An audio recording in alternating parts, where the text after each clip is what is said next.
Welcome to the Pastor's Comments. Written by Pastor Daniel Lundmark. This week's comments are entitled, Hear the Summons. Back in the days of the telegraph, a young man applied for a job as a Morse code operator at a busy office filled with noise and clatter, including the sound of the telegraph in the background. A sign on the receptionist's counter instructed applicants to fill out a form and wait until they were summoned to enter the inner office. The young man filled out his form and sat down with the 7 other applicants in the waiting area.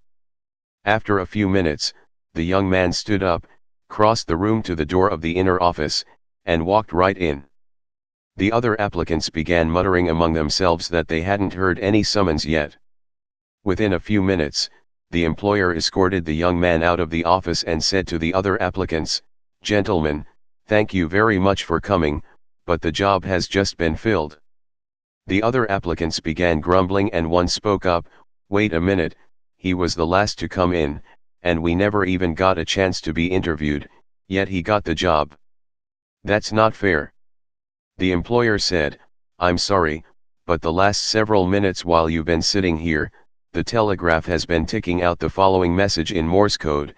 If you understand this message, then come right in. The job is yours." None of you heard it or understood it? This young man did. The job is his. We are so busy living in a world that is full of noise and clatter. People are distracted and are not hearing the still, small voice of the Lord as he summons, "Come unto me, and I will give you rest."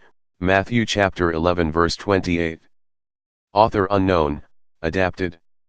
Have you heard and responded to the Lord's summons? Are you listening for the summons to meet the Lord in the air when the Lord himself shall descend from heaven with a shout? 1 Thessalonians chapter 4 verses 16 and 17.